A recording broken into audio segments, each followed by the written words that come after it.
Bienvenidos a Narco Historias Reales, Poder y Lujos. Aquí descubrirás las historias más crudas y reales del mundo del narcotráfico, el poder desmedido, los lujos excesivos, las traiciones internas y el precio final que muchos pagaron con la cárcel o la muerte. En este canal no glorificamos la violencia ni el crimen.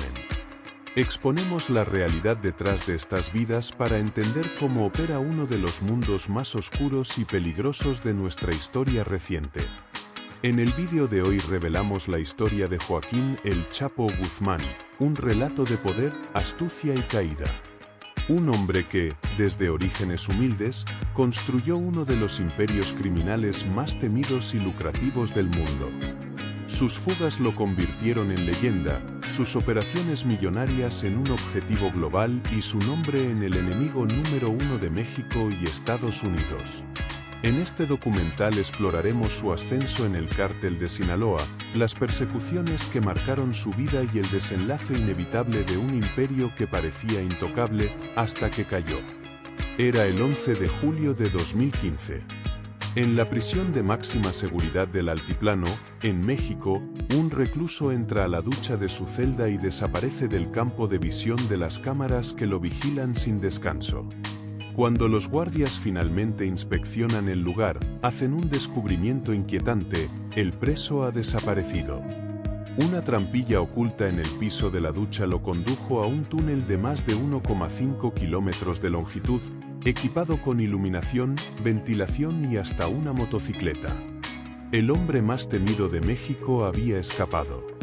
Se trataba de Joaquín Guzmán Loera, mejor conocido como El Chapo, el líder del cártel más poderoso del mundo, a quien se le atribuye la orden de miles de muertes. Pero ¿quién era realmente el hombre detrás del mito, de los túneles, los alias y las sombras del narcotráfico? ¿Fue únicamente un criminal despiadado perseguido por la justicia, o un estratega brillante que, desde la clandestinidad, construyó un imperio capaz de desafiar a gobiernos enteros? Acompáñame a adentrarnos en los orígenes de una figura cuya audacia y controversia la convirtieron en una de las más temidas y enigmáticas de la historia criminal contemporánea. Joaquín Archibaldo Guzmán Loera nació el 4 de abril de 1957 en la pequeña aldea de La Tuna, en la región montañosa de Sinaloa, México. Su padre, Emilio Guzmán Bustillos, era un agricultor humilde que administraba un pequeño rebaño de ganado heredado de sus padres. Algunas versiones lo describen como un hombre alcohólico y violento, pero familiares de Guzmán han desmentido estas afirmaciones, retratándolo más bien como alguien perezoso y poco inclinado al trabajo. Su madre, María Consuelo Loera Pérez, era todo lo contrario. Reconocida por su incansable ética laboral, se encargaba del ganado y de criar a sus 7 hijos, una disciplina y fortaleza que Joaquín adoptaría años más tarde. La relación con su madre era tan estrecha que, incluso cuando se encontraba prófugo, la visitaba con frecuencia en La Tuna, un amplio y cómodo complejo que él mismo había mandado construir en el centro del pueblo. Con Bustillos tuvo 2 hermanas, Armida y Bernarda, y 4 hermanos, Miguel Ángel, Aureliano, Emilio y Arturo. Poseía un apetito sexual voraz y solía referirse a las mujeres como sus vitaminas. El Chapo tuvo al menos 4 esposas, innumerables amantes y un mínimo de 15 hijos. Muchos de ellos, en particular Ovidio, Iván y Jesús Alfredo, quienes asumieron la dirección del cártel de Sinaloa tras el arresto de su padre en enero de 2023, se incorporaron al negocio familiar desde temprana edad. En lo físico, Guzmán, de ojos marrones y un característico bigote negro a juego con el color de su cabello, era notablemente bajo, medía 1,67 metros, rasgo que le valió el apodo de El Chapo, término que significa chaparro. Hablaba con un marcado acento sinaloense y tenía un tic verbal que lo hacía tartamudear. En cuanto a su personalidad, era absolutamente despiadado e implacable, especialmente en sus últimos años. No tenía reparos en ordenar el asesinato de sus enemigos, e incluso de miembros de su propia familia, como ocurrió con su sobrino Juan Guzmán Rocha, quien fue torturado, asesinado y abandonado a un costado de la carretera en 2011, simplemente por haber mentido sobre su ausencia. Sin embargo, como empresario, resultaba sorprendentemente calmado, sensato y obsesivo con los detalles de cada trato, a pesar de no saber leer con soltura. Con frecuencia era la voz de la razón dentro de la organización, disuadiendo a sus hombres de ejercer una violencia innecesaria.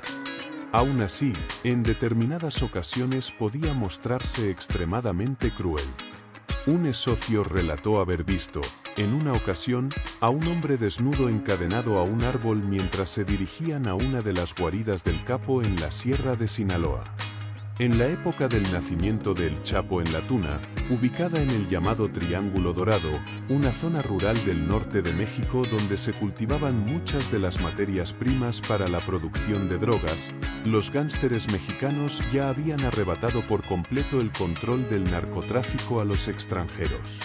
Desde 1916, bandas chinas se habían asentado en México y habían dominado el lucrativo flujo de sustancias ilegales con destino a Estados Unidos. No obstante, entre 1926 y 1940, más de 3/4 partes de la población china del país fueron expulsadas por turbas puritanas y nacionalistas que los culpaban, junto con otras minorías étnicas, de corromper a la juventud mexicana. Para 1957, el narcotráfico en el Triángulo Dorado se había consolidado como un negocio próspero, controlado en gran medida por el Estado. Este sistema involucraba una compleja jerarquía de campesinos, capos y funcionarios corruptos que, bajo el pretexto de aplicar leyes antidrogas, regulaban extraoficialmente el comercio y obtenían ganancias mediante el miedo, la intimidación y la violencia. Como hijo de un campesino pobre, se conocen muy pocos detalles sobre su infancia. Según su primo, desde joven mostró una ambición temprana y un espíritu emprendedor. Contaba billetes falsos, los ataba en fajos y luego le pedía a su madre que se los guardara. Aproximadamente a esa misma edad comenzó también a vender naranjas a los automovilistas en un tramo sinuoso de carretera entre La Tuna y una aldea cercana. Siempre deseoso de impresionar, los domingos se adornaba con cadenas de oro falso para visitar a familiares y amigos. El metal de baja calidad solía darle a su piel un tono verdoso. Cuando no actuaba como pequeño empresario, Guzmán jugaba voleibol o ayudaba a sus padres con el ganado. Sin embargo, su juventud no fue solo diversión. Desde temprana edad experimentó la brutalidad del gobierno cuando éste intentaba reafirmar su control sobre agricultores ferozmente independientes, que constituían la base de las redes del narcotráfico. Su hermana ha relatado que era común que los soldados aterrorizasen la aldea al anochecer, lo que llevó a Guzmán a protagonizar varios altercados con tropas armadas, algunos de los cuales terminaron en palizas frente a su madre. Estas muestras de abuso y corrupción le enseñaron que, para salir adelante en la vida, todo parecía estar permitido. El Chapo se involucró en el narcotráfico a través de su padre, trabajando como jornalero y cuidando parcelas de cultivo de plantas ilegales. Posteriormente se trasladó al cercano pueblo de Badiraguato en busca de mayores oportunidades. Poco después ascendió con rapidez en las filas del Cártel de Guadalajara, que controlaba gran parte de Sinaloa y estaba liderado por Miguel Ángel Félix Gallardo. Su incursión en el narcotráfico coincidió con un periodo especialmente lucrativo y peligroso, el auge de la cultura hippie en Estados Unidos y el desmantelamiento, en 1972, de un importante oleoducto europeo-estadounidense conocido como la Conexión Francesa, dispararon la demanda de drogas ilícitas, lo que incrementó la producción en Sinaloa para satisfacerla. Con el aumento del dinero en circulación, el gobierno federal no tardó en intervenir para apropiarse de su parte por la fuerza. A partir de 1975, con el apoyo de la DEA, el gobierno mexicano puso en marcha la Operación Cóndor, que implicó la destrucción masiva de cultivos, tanto legales como ilegales, la masacre de presuntos narcotraficantes y violentos enfrentamientos entre funcionarios estatales y federales que competían por sobornos. Con Sinaloa saturado de policías, el Chapo tomó la prudente decisión de mudarse a Guadalajara, donde durante un par de años operó como traficante subordinado a Félix Gallardo. Más tarde, en 1984, al percibir nuevas oportunidades, se trasladó a Zacatecas, en el centro de México, donde comenzó a trabajar para su compatriota sinaloense Juan José Esparragosa Moreno, quien se convirtió en su mentor y protector. Para entonces, Guzmán ya era un narcotraficante exitoso de nivel medio, aunque aún debía rendir cuentas a sus superiores. Pero todo esto estaba a punto de cambiar. En 1985, el agente de la DEA Kiki Camarena fue secuestrado y torturado hasta la muerte por orden de Miguel Ángel Félix Gallardo, tras investigar las redes financieras del cártel de Guadalajara. El asesinato de un colega galvanizó a la DEA, que durante los 4 años siguientes desmanteló sistemáticamente el cártel, dejando un vacío de poder que Joaquín El Chapo Guzmán y una nueva generación de capos rápidamente llenaron. Para finales de los años 80, el cártel de Sinaloa se había consolidado como la fuerza dominante en la región. En 1989, el cártel de Sinaloa era una pequeña organización compuesta por unos 25 empleados, con oficinas en Guadalajara y en un modesto pueblo fronterizo llamado Agua Prieta, donde construyeron en secreto un largo túnel subterráneo para contrabandear drogas hacia Douglas, Arizona. La entrada estaba oculta bajo una mesa de billar que, al accionar un interruptor, se elevaba mediante una plataforma hidráulica. Dentro del túnel, un carro atado a una cuerda transportaba la droga a lo largo de 200 pies hasta un almacén al otro lado de la frontera, donde otra plataforma hidráulica, camuflada como rejilla de drenaje, sacaba la mercancía. Durante sus primeros años, esta única ruta subterránea fue la principal vía del cártel hacia Estados Unidos, moviendo más de 3 toneladas de droga al mes. La mercancía provenía originalmente de Colombia, transportada por aviones que aterrizaban en una pista a 160 kilómetros al sur de la frontera, antes de ser trasladada a Agua Prieta. Gracias a la rapidez de este método, Guzmán pronto se ganó la reputación de ser el rápido, y los cárteles colombianos hacían fila para hacer negocios con él a principios de la década de 1990. Con sus ganancias, Guzmán adquirió una mansión de $10 millones, un zoológico privado con leones, tigres y panteras, 4 jets privados para viajar por el mundo, y cientos de coches de lujo y relojes Rolex que regalaba a sus secuaces como aguinaldo. Sin embargo, la intensa actividad alrededor del túnel no pasó desapercibida en Estados Unidos.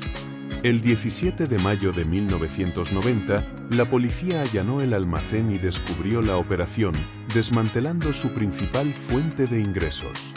Para mantener el flujo de drogas, el cártel innovó. Los narcóticos comenzaron a enviarse en latas de chile, ocultando su rastro ante los perros rastreadores. Pero la nueva ruta hacia Estados Unidos pasaba por Baja California, territorio del cártel de Tijuana. Guzmán se negó a pagar a los hermanos Arellano Félix el impuesto que ellos exigían, lo que tensó las relaciones entre ambos grupos. Durante la década de 1980, estas tensiones crecieron tras varias disputas violentas. Uno de los puntos más críticos fue el secuestro y asesinato de la esposa e hijos de Héctor El Güero Palma, aliado fiel del Chapo, a manos de un traficante venezolano vinculado a los Arellano Félix. Otro episodio ocurrió cuando Ramón Arellano Félix disparó a quemarropa en la cabeza a Armando El Rayo López, amigo íntimo del Chapo, durante una fiesta en 1988.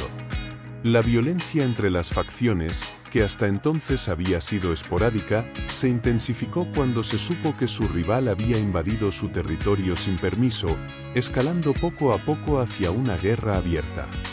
La gota que colmó el vaso llegó en 1992, cuando, por pura coincidencia, Guzmán y Ramón Arellano Félix se cruzaron en el tráfico de Guadalajara. Viendo la oportunidad de acabar con su némesis de una vez por todas, Ramón y sus hombres abrieron fuego, y el Chapo apenas logró sobrevivir.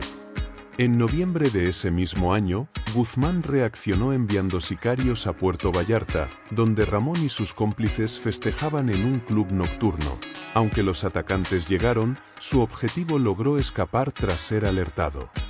El conflicto alcanzó un nuevo nivel de violencia en mayo de 1993, cuando sicarios de Tijuana, liderados por Ramón, emboscaron a El Chapo mientras se dirigía a la terminal de salidas del aeropuerto de Guadalajara. Tras ser acribillado su automóvil, Guzmán agarró una maleta con dinero en efectivo, corrió hacia la puerta de la terminal para cubrirse y, al resbalar, derramó el dinero, que tuvo que volver a meter apresuradamente en la maleta antes de huir al otro lado del aeropuerto. Caminando por las carreteras locales, su séquito logró detener un taxi y escapar. Este incidente derivó en la trágica muerte del arzobispo Juan Jesús Posadas Ocampo, quien llegó al aeropuerto en el mismo vehículo y a la misma hora que el capo de Sinaloa. A partir de entonces, El Chapo y los hermanos Arellano Félix se convirtieron en los criminales más buscados de México, responsables del asesinato de uno de los clérigos más importantes y queridos del país. Se ofreció una recompensa de $5 millones por su captura, y sus rostros aparecieron en todas las pantallas de televisión del país. Tras mantener un perfil bajo en la Ciudad de México, Guzmán se dirigió a Guatemala rumbo a El Salvador, donde también tenía negocios que atender. Sin embargo, poco después de llegar a Guatemala fue arrestado y entregado rápidamente a las autoridades mexicanas, quienes lo trasladaron a una prisión en Almoloya de Juárez, en las afueras de la Ciudad de México. Allí fue condenado a 20 años de prisión por narcotráfico, soborno y el asesinato del arzobispo Posadas, antes de ser enviado a la prisión de máxima seguridad de Puente Grande, cerca de Guadalajara. Casi de inmediato comenzó a sobornar a los funcionarios de la prisión para asegurar una estancia mucho más cómoda. Pronto, un chef personal se unió a su servicio, preparado para cocinar cualquier platillo que deseara, desde hamburguesas hasta langostas. Además, dado que el director de la prisión estaba involucrado en el negocio de las drogas, tenía acceso a todo tipo de comodidades, teléfonos celulares, ropa nueva, zapatos e incluso a sus esposas. Mientras tanto, confiaba la gestión de su imperio del narcotráfico a su fiel segundo al mando, Miguel Ángel Martínez Martínez, así como a su hermano Arturo Guzmán Loera, mejor conocido como El Pollo. Al principio, ambos visitaban regularmente a su jefe en prisión para tratar asuntos de negocios, pero esto cesó cuando se supo que los mafiosos Arellano Félix rondaban Guadalajara. Desde entonces, El Chapo se vio obligado a transmitir mensajes confidenciales a través de un cuñado que lo visitaba con frecuencia. Después de 8 años de relativa comodidad en prisión, diversos acontecimientos lo convencieron de que era hora de escapar.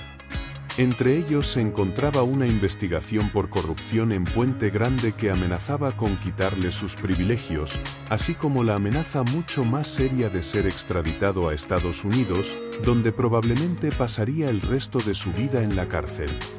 El 18 de enero de 2001, la Suprema Corte de Justicia de la Nación en México firmó un decreto que facilitaba la extradición de criminales a Estados Unidos. Este hecho impulsó a Guzmán a fugarse al día siguiente. A las 8 de la noche del 19 de enero, se subió a un carrito de lavandería y contuvo la respiración mientras un guardia apodado El Chito lo empujaba a través de 8 controles de seguridad distintos, hasta llegar a las puertas de la prisión. Una vez afuera, el fugitivo descendió del carrito y se ocultó en el maletero de un coche que El Chito condujo hasta el último puesto de revisión. Tras una breve inspección, se les permitió continuar. Más tarde, lo llevaron a un escondite temporal y lo subieron a un helicóptero que lo trasladó a las afueras de la Ciudad de México, donde lo esperaba uno de sus aliados más cercanos, Ismael El Mayo Zambada. Durante el viaje hacia el complejo de El Mayo, Guzmán se cubrió el rostro con un periódico al pasar por un peaje, para evitar ser reconocido. Durante las semanas siguientes, en una serie de reuniones en un rancho remoto, el Chapo se reencontró con sus aliados, entre ellos El Mayo, su hermano El Rey y los hermanos Beltrán Leiva, y les expuso su visión de futuro. Posteriormente, restableció su base de operaciones en la Sierra de Sinaloa, reinvirtiendo gran parte de las ganancias en otras drogas. Tras consolidar el aspecto comercial de su negocio, comenzó a planear su venganza contra el hombre que casi lo había eliminado en 2 ocasiones. En febrero de 2002, Ramón Arellano Félix, sicario del Cártel de Tijuana, fue baleado por policías que trabajaban para El Mayo tras ser detenido por una infracción de tráfico. Al mes siguiente, la DEA contribuyó a sellar el destino del cártel al arrestar a Benjamín Arellano Félix, lo que marcó la caída de la organización. El nuevo enemigo de Guzmán era el Cártel del Golfo, con sede en Tamaulipas, al noreste de México, justo al sur de Texas. Al igual que había hecho con el Cártel de Tijuana, Guzmán comenzó a contrabandear mercancías hacia Estados Unidos a través de su territorio sin pagar tributo, esta vez utilizando trenes. Ocultaba hasta 100 kilogramos de mercancía dentro de las paredes de vagones cisterna, que luego se llenaban con aceite vegetal y se transportaban a Chicago y Nueva York. Al llegar a su destino, los vagones eran desviados a una bodega, donde los compartimentos secretos se destruían con mazos para acceder a los cargamentos ilícitos. Este sistema, seguro y menos dependiente de mano de obra, resultaba mucho más rentable y menos riesgoso que los túneles que el Chapo había usado anteriormente. Por supuesto, el ultraviolento líder del Cártel del Golfo, Osiel Cárdenas Guillén, apodado Asesino de Amigos, no estaba nada satisfecho con el nuevo esquema de Sinaloa.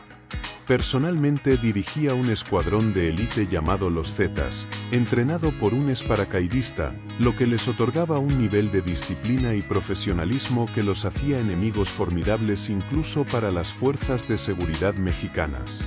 Además, eran mucho más salvajes que cualquier grupo anterior.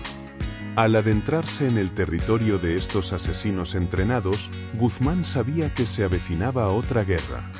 Con la ayuda de Arturo Beltrán Leiva y su teniente, el exestrella de fútbol americano de preparatoria Edgar Valdés Villarreal, creó una fuerza militar rival llamada Los Negros. Para agosto de 2003, la antes pacífica ciudad fronteriza de Nuevo Laredo se había transformado en una zona de guerra, con enfrentamientos entre los negros y los zetas, quienes introdujeron un nuevo nivel de brutalidad, dejando cadáveres abandonados en las calles. Sin embargo, pronto el conflicto se convirtió en una costosa guerra de desgaste. Los negros sufrieron tantas bajas que finalmente el Chapo decidió retirarse de Tamaulipas, marcando el primer gran fracaso de su carrera desde que estaba prófugo.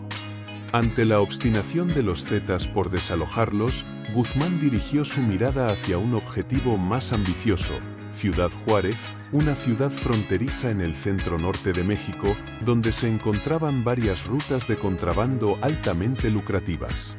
Estas operaciones eran propiedad del Cártel de Juárez, liderado por Vicente "El Viceroy" Carrillo Fuentes, quien durante mucho tiempo había sido socio del Cártel de Sinaloa.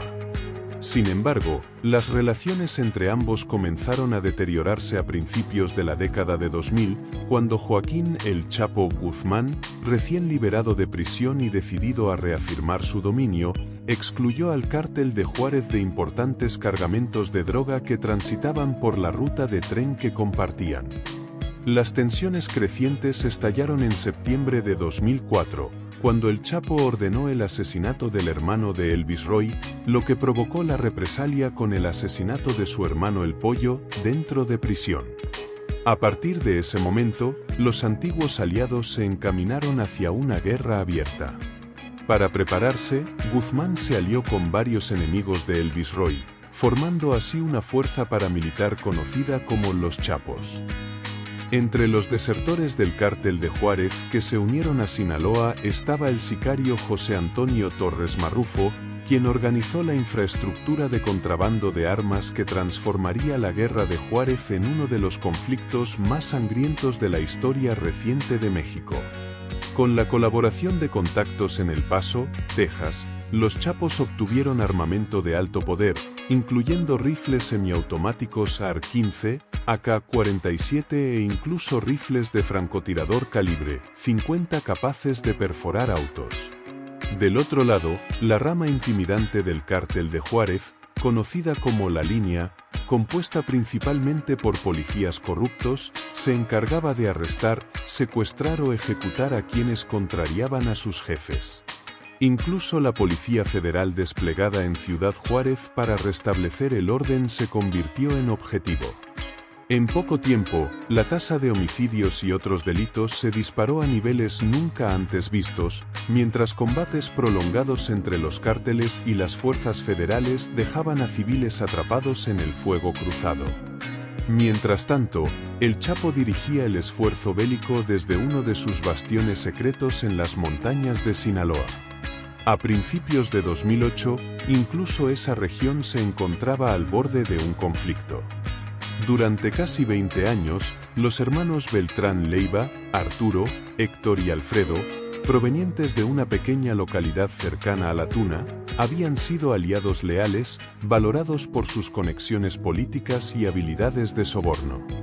Sin embargo, en enero de 2008, la relación se tensó cuando Guzmán advirtió a Alfredo, quien estaba causando problemas en Culiacán, que mantuviera un perfil bajo.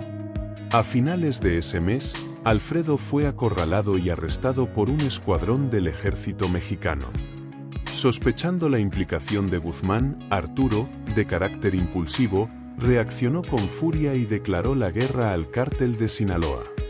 Aunque el Chapo negó haber ordenado el arresto, fuentes del Departamento de Estado de Estados Unidos indicaron que probablemente proporcionó información al ejército mexicano. La confrontación estalló finalmente el 30 de abril, cuando un grupo de policías a sueldo de Sinaloa atacó a los sicarios de los Beltrán Leiva, extendiendo la disputa a las calles de Culiacán. En los primeros 11 días de mayo se registraron 58 homicidios, entre ellos 2 víctimas particularmente cercanas al capo de Sinaloa. El 8 de mayo, Edgar Guzmán López, hijo del Chapo, y su sobrino César Ariel Loera Guzmán conversaban con amigos en un estacionamiento de un barrio exclusivo de Culiacán cuando, de repente, aparecieron 5 camionetas pick-up. De ellas descendieron al menos 20 hombres armados con AK-47, quienes acribillaron al grupo. Uno de los atacantes incluso disparó un RPG mal dirigido que se estrelló contra el costado de un supermercado cercano.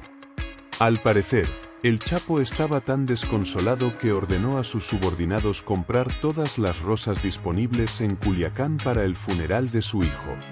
Para el 13 de mayo, la situación se había vuelto tan inestable que se desplegaron 3,000 efectivos de la Policía Federal y del Ejército en Sinaloa, quienes comenzaron a allanar negocios vinculados al narcotráfico y a desmantelar antenas de radio de alta frecuencia en una montaña cercana para interrumpir las comunicaciones entre pandillas. Ni siquiera la muerte de Arturo Beltrán Leiva, ocurrida tras una lujosa fiesta de cumpleaños el 11 de diciembre de 2009, logró frenar la violencia. Aquella noche, siguiendo una pista, un equipo SWAT mexicano irrumpió en el complejo donde se celebraba la fiesta. Aunque Arturo logró escapar, fue rastreado días después hasta otra propiedad, donde murió en medio de una ráfaga de disparos. El control de su facción pasó a Héctor Beltrán Leiva, quien continuó la ofensiva en Sinaloa. Mientras la guerra azotaba Tijuana, Sinaloa y Juárez, el Chapo se concentraba en optimizar sus comunicaciones para manejar con mayor rapidez y eficacia sus intereses comerciales internacionales. Desde su fuga en 2001, se había desplazado constantemente entre media docena de escondites en Sinaloa y Durango. Lo acompañaban un par de criadas, una secretaria, un asistente y una comitiva de unos 50 guardaespaldas, algunos equipados con ametralladoras calibre 50 para derribar helicópteros. Su rutina diaria consistía en despertarse al mediodía, recibir una lista de mensajes de su secretaria y responderlos a lo largo del día, a veces mientras caminaba por las montañas armado con una pistola calibre .38 y una R-15 al hombro.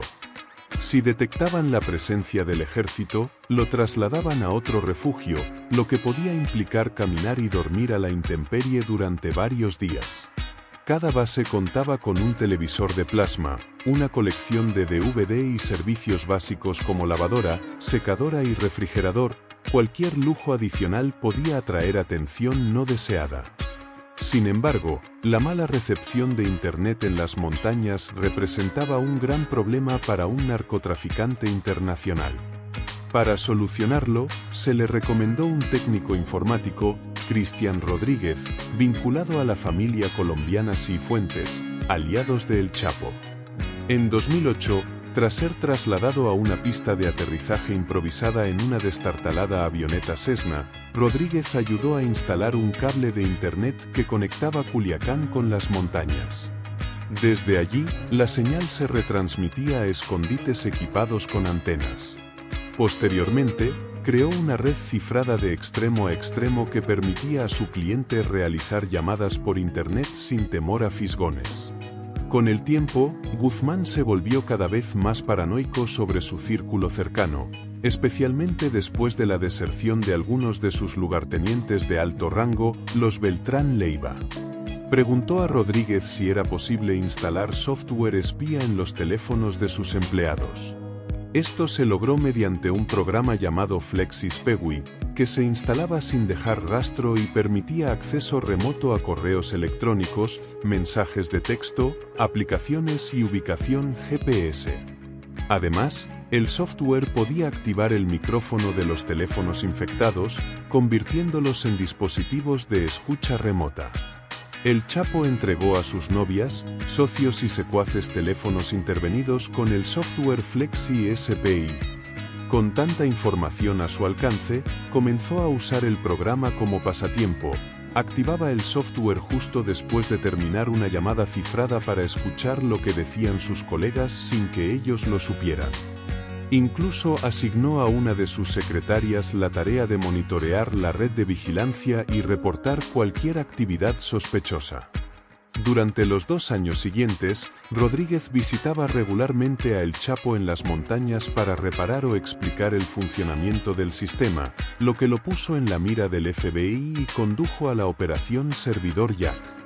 En febrero de 2010, Rodríguez se incriminó al viajar a Nueva York para ofrecer su software espía a un agente federal que se hizo pasar por un mafioso ruso, lo que derivó en su arresto un año después.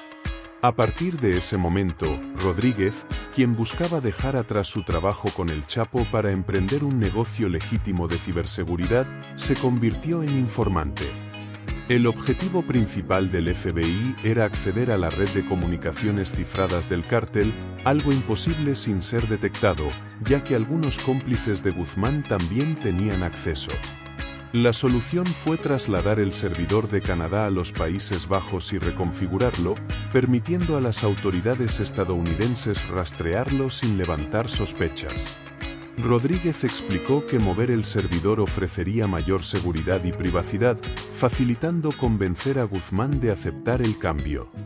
Además, todos los teléfonos encriptados en uso debían ser reemplazados, lo que permitió al FBI obtener copias de las claves y acceder de manera inédita al funcionamiento interno del cártel de Sinaloa. Durante las llamadas interceptadas, se descubrió que Guzmán enfrentaba dificultades para pagar a sus empleados, reflejo de la creciente cantidad de cargamentos de droga confiscados en la frontera entre Estados Unidos y México. Desde finales de 2008, como resultado de la cooperación de los gemelos Flores, sus principales distribuidores de droga en Estados Unidos, quienes trabajaban secretamente con el FBI para salir ilesos del negocio, se comenzó a rastrear parte de la operación del Chapo. Sin embargo, en el verano de 2011, el siempre paranoico Guzmán dejó de usar la red encriptada para discutir aspectos más sensibles del negocio, aunque permitió que sus secuaces continuaran comunicándose por ella. Creyendo que las autoridades federales estadounidenses no podían acceder a los servidores canadienses, comenzó a atender llamadas y recibir mensajes en una BlackBerry configurada por Christian Rodríguez, quien la conectó a un servidor del FBI, permitiendo así la escucha clandestina. Mientras tanto, el FBI contactó a las empresas estadounidenses propietarias de los servidores donde operaba el software, específicamente Amazon y Cloudflare, pero recibió la respuesta de que era imposible localizar los datos específicos que buscaban. En diciembre de 2011, Rodríguez inició sesión en su cuenta de FlexiSP y descargó todos los informes generados en la red, proporcionando al FBI una gran cantidad de información. Gracias a estos datos, las autoridades estadounidenses descubrieron que el Chapo había comenzado a usar a sus diversas novias y esposas como representantes en negocios. También se revelaron aspectos de su vida privada a través de sus comunicaciones con una de sus 4 esposas, Emma Coronel Aispuro, madre de las gemelas María Joaquina y Emali Guadalupe. Los mensajes incluían bromas coquetas sobre su amor por las enchiladas, pero también mostraban un lado tierno de Guzmán, cuando hablaba con cariño de sus hijas pequeñas, emocionado por los planes para su fiesta de cumpleaños de 6 meses y atento a cada detalle de sus horarios de sueño. Sin embargo, la brutalidad de su trabajo se filtraba ocasionalmente, como cuando escribió el 22 de enero de 2012 que regalaría a una de sus hijas un cuerno de chiva, haciendo referencia a una K-47. Fue gracias a otra amante que el FBI finalmente lo ubicó en febrero de 2012, en una calle sin salida con vista al mar llamada Hacienda Encantada. A través de sus comunicaciones con Agustina Cabanillas Acosta, una novia que negociaba drogas en su nombre, las autoridades supieron que se había mudado de las montañas al balneario de Los Cabos, donde se le veía paseando en una Suburban dorada con vidrios polarizados. Aprovechando la oportunidad, el 22 de febrero de 2012, el agente especial del FBI José Moreno, encargado de supervisar la operación para capturar al Chapo, se apostó en el barrio adinerado donde se escondía. Inicialmente, el plan era iniciar a la 1:30 de la tarde, pero se retrasó más de 2 horas por la tardanza de la policía mexicana y del equipo SWAT necesario. Tras indicarles explícitamente la ubicación de las 2 casas donde se sospechaba que estaba Guzmán, la policía mexicana rompió el plan y realizó redadas casa por casa. Al escuchar el alboroto en una de las viviendas, el Chapo y su secretaria escaparon por el patio y la piscina, atravesando una espesa vegetación y descendiendo por un muro trasero no cercado, logrando subirse a un auto y retirarse rápidamente a Culiacán antes de que la policía ingresara a la propiedad. Con Guzmán ahora muy desconfiado de su jefe de comunicaciones, Christian Rodríguez fue trasladado a un lugar seguro en Estados Unidos, y el FBI comenzó la búsqueda de un nuevo topo, Andrea Fernández Vélez, atractiva mujer de unos 30 años y secretaria personal de Alex Cifuentes, un capo colombiano cercano al Chapo. Gracias a la red telefónica intervenida y a los datos de FlexiSP, el FBI contaba con suficiente información comprometedora sobre ella como para encarcelarla de por vida en Estados Unidos. Sin embargo, su posición la obligaba a compartir frecuentemente la habitación con el cerebro del crimen de Sinaloa. Esto la convertía en un recurso potencialmente valioso. Tras ser acorralada por agentes del FBI, Andrea, quien también buscaba una salida, ofreció inmediatamente sus servicios al ver que existía una acusación estadounidense en su contra. Con el colombiano como testigo, comenzó a proporcionar información directamente al FBI, lo que permitió a las autoridades obtener aún más detalles, explotando el punto débil de El Chapo. Desde su incidente en Los Cabos, el capo había modernizado completamente su sistema de comunicación. Sus mensajes, ahora transmitidos oralmente a su secretaria para que los anotara, pasaban por varios intermediarios, de modo que ninguno se vinculaba directamente con él. Con 2 o 3 capas de intermediarios antes de llegar al destinatario, infiltrarlos era mucho más difícil. Además, confiaba en la seguridad de los servidores canadienses conectados a los dispositivos BlackBerry. Así, el FBI solo necesitó identificar los números de teléfono, algunos proporcionados por Andrea, y solicitar a las autoridades canadienses una orden de intervención telefónica. En poco tiempo, la policía pudo determinar qué teléfono correspondía a cada comandante del Chapo, identificar los BlackBerry más activos y descubrir quién estaba detrás de los apodos, como Iván Archibaldo, el hijo mayor del capo, conocido como Tocayo. Aún así, mientras sus altos mandos eran detenidos gradualmente entre 2013 y 2014 gracias a la información de los teléfonos, el Chapo seguía obsesionado con sus negocios. Planeaba con el Mayo importar drogas más baratas y letales, y supervisaba envíos hacia lugares tan lejanos como Australia y Europa. Para entonces, también había reemplazado sus escondites en la montaña por una serie de casas aparentemente anodinas en Culiacán, que funcionaban como casas de seguridad. Los agentes estadounidenses pronto descubrieron que cada escondite contaba con un número asignado y que todos tenían túneles subterráneos conectados al sistema de alcantarillado.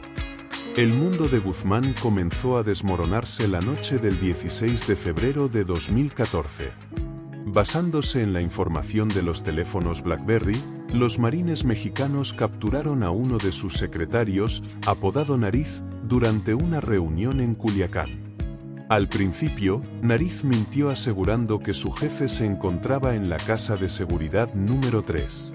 Sin embargo, el agente del FBI Víctor Vázquez detectó la verdad al preguntarle, «No está. ¿A dónde llevas la birria mañana?». Ese mismo día, el FBI había interceptado un mensaje en el que Nariz ordenaba a un subordinado recoger un guisado de birria de chivo para llevarlo a la casa número 5. Al escuchar la palabra birria, el agente supo que el juego había terminado. Al llegar a la casa de seguridad número 5, los agentes establecieron un perímetro, bloqueando las calles con camionetas y colocando tiras de clavos para impedir cualquier intento de fuga. Alrededor de las 4 de la mañana, con la presencia del Chapo confirmada por sus propios mensajes, los marines desplegaron un ariete de acero. Sin embargo, la puerta resistió 9 minutos de forcejeo. Los primeros golpes despertaron a Guzmán, quien dormía profundamente tras pasar la noche con una de sus novias. Su secretario, Cóndor, lo alertó. Desnudo, lo primero que hizo fue dirigirse al baño principal y accionar un interruptor que reveló unas escaleras de madera ocultas bajo la bañera. Con su pequeño séquito, su novia, una criada y la secretaria, lo siguieron mientras la bañera descendía, llevándolos hacia una puerta metálica reforzada. Tras un breve forcejeo, lograron abrirla girando la rueda que la cerraba. Justo cuando la puerta principal cedía, el Chapo y sus acompañantes, completamente desnudos, escapaban por un túnel de alcantarillado. Los marines, al entrar al baño, levantaron la bañera y lanzaron una granada de conmoción por precaución, pero no descendieron por temor a una posible trampa explosiva. Durante la siguiente hora, las autoridades allanaron la propiedad mientras Guzmán y su grupo avanzaban por aguas residuales que les llegaban a la cintura, hasta llegar a una salida a la superficie. Allí, un teniente apodado Picudo los recogió y los llevó a otra casa de seguridad, donde finalmente el Chapo pudo vestirse. Desde allí, abordaron un vehículo y lograron burlar el cordón militar que rodeaba Culiacán al amanecer, con destino a Mazatlán. Sin embargo, al anochecer, la policía ya conocía su paradero tras arrestar y posiblemente torturar a Picudo, el chofer que los había ayudado. A la mañana siguiente, tras pasar la noche en otra casa de seguridad, agentes estadounidenses y marines mexicanos llegaron al Hotel Miramar, de 12 pisos, donde Guzmán se refugiaba con su joven esposa Emma Coronel, sus 2 hijas y Cóndor. Tras un registro sistemático, localizaron una habitación atrincherada en el 4º piso. Armado con un rifle de asalto, el Chapo parecía dispuesto a resistir, pero cuando Emma suplicó a los marines que no lastimaran a sus hijas, se rindió. Al día siguiente, para demostrar su captura, lo exhibieron ante las cámaras en la Ciudad de México. Un marine sujetó bruscamente su nuca y lo empujó hacia los periodistas para mostrar su rostro. Posteriormente, fue recluido en el Centro Federal de Readaptación Social número 1, una prisión de máxima seguridad de la que nadie había escapado jamás. A pesar de estar tras las rejas, Guzmán continuó manejando el cártel desde la prisión. Utilizó a su abogado y a su esposa para enviar mensajes, incluyendo órdenes de asesinato contra su jefe de seguridad, el Negro, convertido en chivo expiatorio por no protegerlo. También supervisaba las finanzas del cártel, instruyendo a sus lugartenientes sobre envíos de droga desde México y Colombia, y recordándoles pagar la renta de los inmuebles en Europa. Mediante los mismos intermediarios y con sobornos bien dirigidos, elaboró un plan con sus hijos en el exterior para intentar liberarse de la cárcel. El trabajo preliminar comenzó en abril de 2014, cuando se adquirieron una propiedad y una bodega ubicadas a aproximadamente 1 kilómetro de la cárcel. Guiados por los datos de un reloj GPS de contrabando que señalaba la ubicación exacta de Guzmán, los trabajadores excavaron hasta el suelo de la ducha de su celda. El túnel que construyeron, cuyo costo se estimó en unos $5 millones, era increíblemente sofisticado, contaba con sistemas de iluminación y ventilación, e incluso con suministros de oxígeno de repuesto ubicados estratégicamente a lo largo del recorrido. A las 8:52 de la tarde del 11 de julio de 2015, con cámaras 24 horas capturando cada uno de sus movimientos, el Chapo paseaba por su celda, jugueteando con algo en el suelo de la ducha, oculto tras una mampara que le llegaba a la cintura. Luego se sentó en la cama, se quitó los zapatos y en apenas 4 segundos, desapareció por el piso de la ducha. Al descender 1 metro, sus piernas se engancharon en una escalera de tubería de PVC, por la que trepó otros 9 metros hasta llegar a un hueco conectado a una vía rudimentaria por la que circulaba una motocicleta.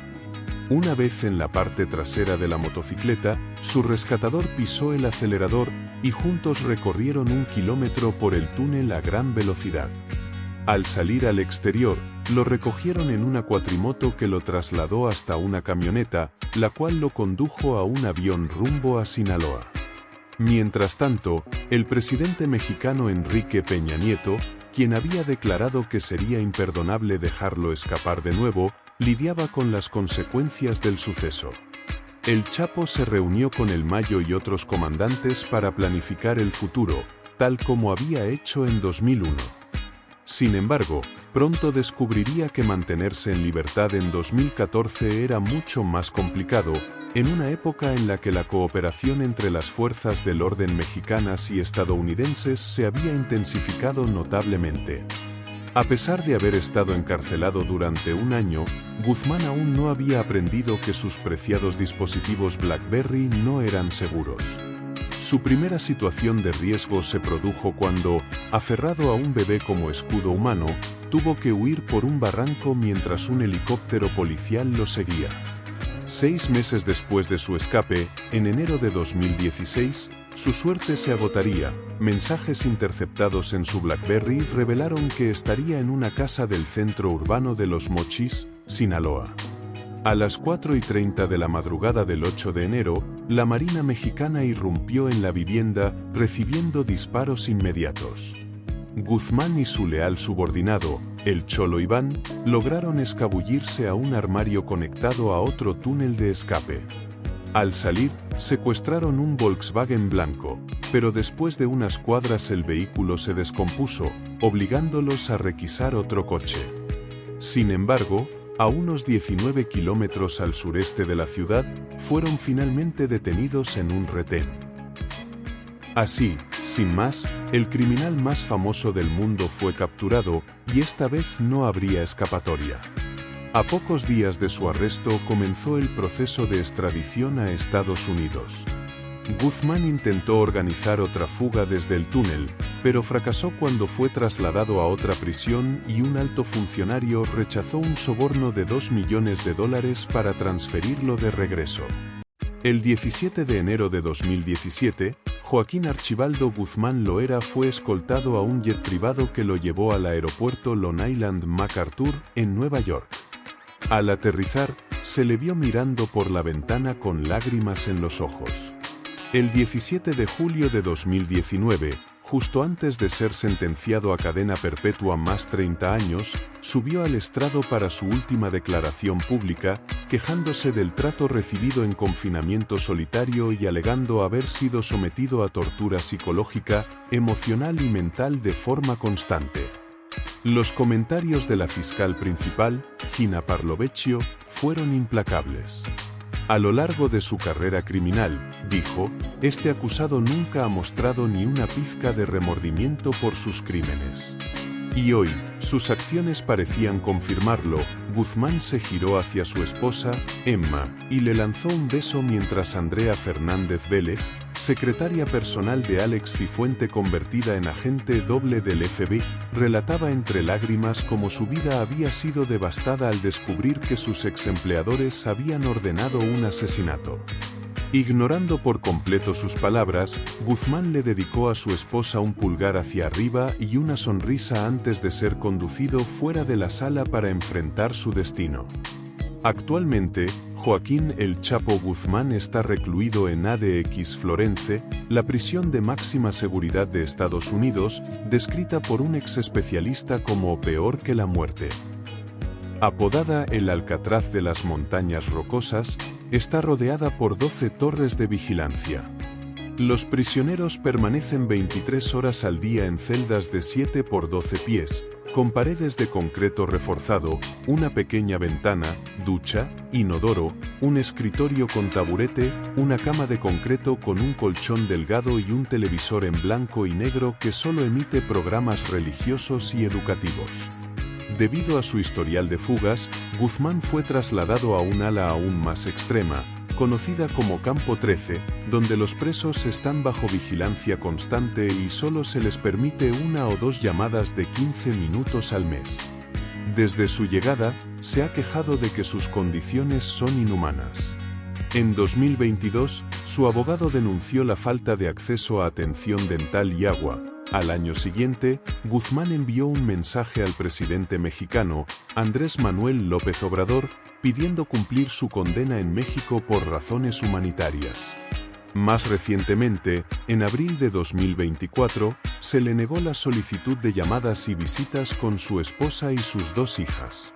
Hoy, la mayor parte de su tiempo lo dedica a preparar un caso legal con la casi imposible esperanza de lograr una liberación anticipada. Sin embargo, los funcionarios penitenciarios dificultan su acceso a documentos legales, temiendo que pueda usarlos para planear otra fuga. Entonces, ¿qué opinas tú sobre El Chapo? ¿Era un malvado sin remedio o el producto de una infancia difícil? Déjanos tu respuesta en los comentarios. Y si te gustó esta historia, no olvides darle me gusta y suscribirte al canal.